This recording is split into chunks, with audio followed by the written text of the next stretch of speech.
Hello friends, आज हम आपके साथ हिंदी ग्रामर के 20 इंपॉर्टेंट क्वेश्चन डिस्कस करेंगे जो सभी एग्जाम्स के लिए बहुत महत्वपूर्ण है। प्लीज फ्रेंड्स वीडियो में बने रहें, वीडियो को लास्ट तक देखें।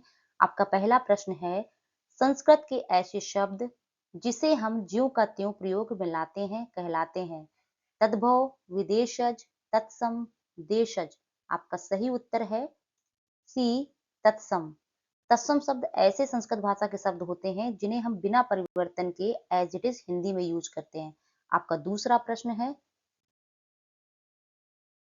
निम्न में रूढ़ शब्द कौन सा है? समतल, पशु, वाचनालय, विद्यालय। आपका सही उत्तर है बी, पशु। रूढ़ शब्द वे शब्द होते हैं जो हमेशा किसी विशेष अर्थ को प्रकट करते हो तथा जिनके खंडों का कोई अर्थ ना निकले, उन्हें रूढ़। जैसे नाक, नाक को अगर हम अलग कर देंगे ना और का, तो ये इनका कोई अर्थ नहीं निकलेगा। पशु में पा और शा को अलग कर दिया तो कोई इनका अर्थ नहीं निकलेगा।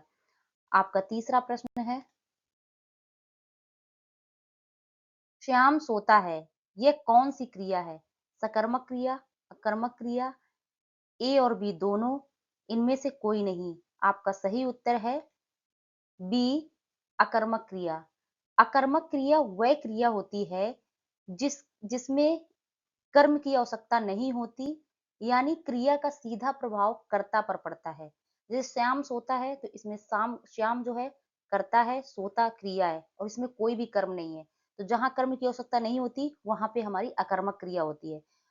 सकर्मक क्रिया क्या होती है? जहां पर हमें कर्म की आवश्यकता होती है। आपका चौथा प्रश्न है, श कौन सा व्यंजन है? ऊष्म व्यंजन, स्पर्श व्यंजन, संयुक्त व्यंजन, अंतःस्थ व्यंजन। आपका सही उत्तर है ए, ऊष्म व्यंजन। श ऊष्म व्यंजन है।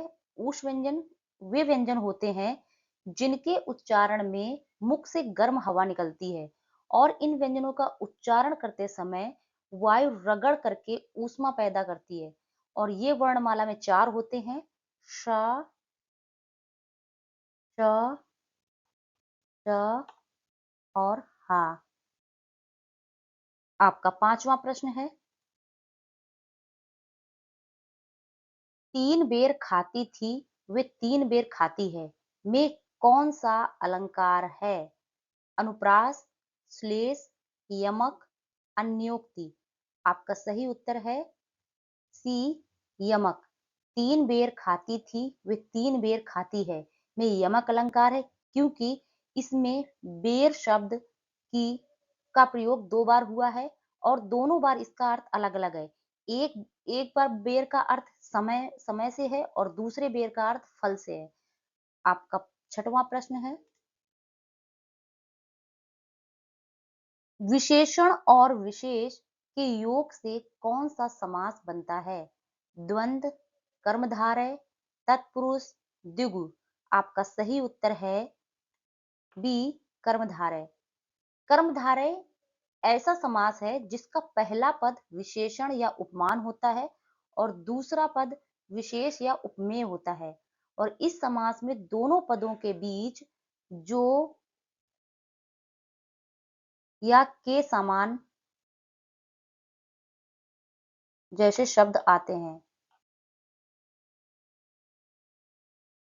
आपका 7वां प्रश्न है, अविकारी शब्द होता है सर्वनाम, अव्यय, संज्ञा, विशेषण। आपका सही उत्तर है बी, अव्यय।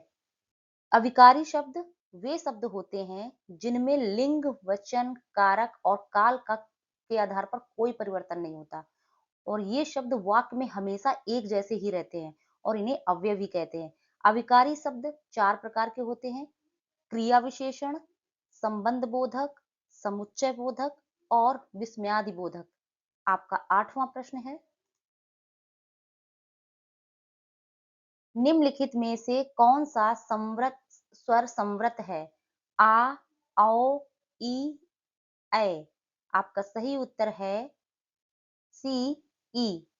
संवृत स्वर वे स्वर हैं जिनके उच्चारण में मुख बहुत कम खुलता है। इनमें जीभ मुख में जितना संभव हो सके उतना ऊपर और तालु के करीब होती है, जिससे हवा का प्रवाह बहुत कम या मुश्किल से होता है। उदाहरण के लिए छोटी ई, बड़ी ई, छोटा ऊ, बड़ा ऊ, ये हमारे समृद्ध स्वर होते हैं। आपका 9वां प्रश्न है, जंगल में लगने वाली आग, दावानल, कामानल, बड़वानल, जठरानल। आपका सही उत्तर है ए, दावानल। जंगल में लगने वाली आग को दावानल कहते हैं। आपका 10वां प्रश्न है, निराला की प्रसिद्ध कविता जूही की कली किस प्रकार के छंद का उदाहरण है? वर्णिक, मात्रिक, मुक्त, इनमें से कोई नहीं। आपका सही उत्तर है सी, मुक्त। आपका 11वां प्रश्न है, निस दिन बरसत नैन हमारे, इस पंक्ति में किस रस का वर्णन है? वीर, भयानक, वात्सल, श्रृंगार। आपका सही उत्तर है डी, श्रृंगार। निस दिन बरसत नैन हमारे, इस पंक्ति में श्रृंगार रस का वर्णन है। यह पंक्ति व्यक्त करती है कि कृष्ण के जाने के बाद से प्रेमी की आंखों से आंसुओं की वर्षा हो रही है, जो वियोग की पीड़ा पीड़ा और प्रेम को दर्शाती है। आपका 12वां प्रश्न है, निम्नलिखित में से कौन सा पश्च स्वर है?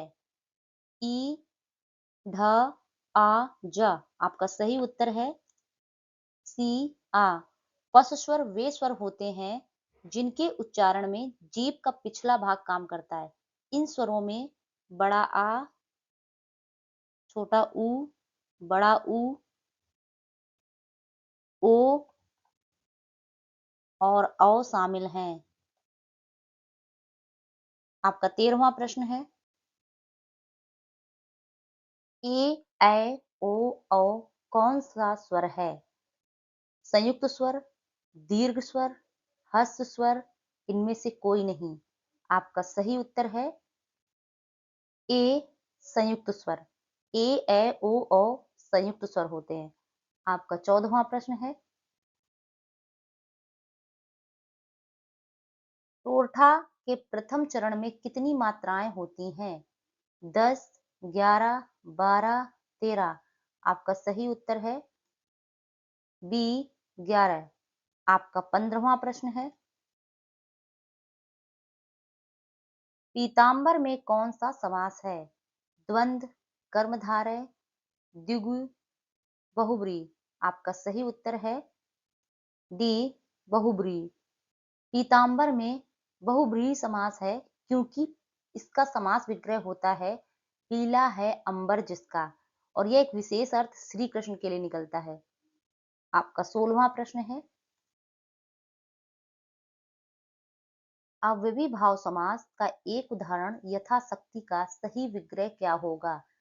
शक्ति के अनुसार, यथा जो शक्ति, जैसी शक्ति, जितनी शक्ति।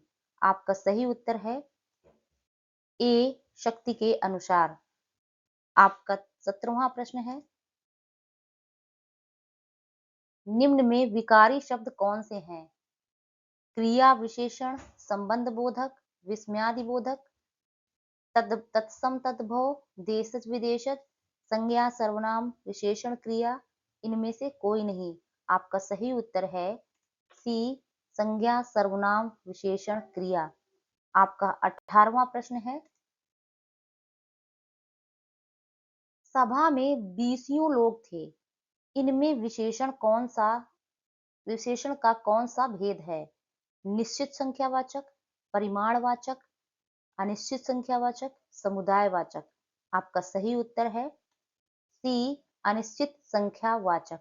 अनिश्चित संख्यावाचक विशेषण वह विशेषण है जो संज्ञा या सर्वनाम की निश्चित संख्या का बोध नहीं कराता।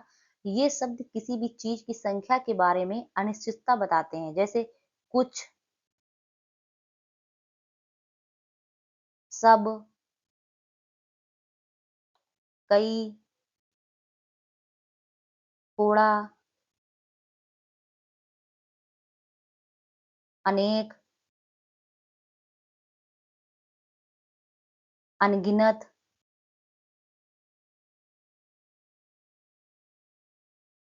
आपका 19वां प्रश्न है, तुम्हें क्या चाहिए? रेखांकित का सर्वनाम भेद है। प्रश्नवाचक सर्वनाम, संबंधवाचक सर्वनाम, निश्चयवाचक सर्वनाम, निजवाचक सर्वनाम। आपका सही उत्तर है ए, प्रश्नवाचक सर्वनाम। प्रश्नवाचक सर्वनाम वे शब्द हैं जिनका उपयोग किसी व्यक्ति, वस्तु, स्थान या कारण के बारे में प्रश्न पूछने के लिए किया जाता है। इनमें कौन, क्या, कहाँ, क्यों, कैसे, कब, किसका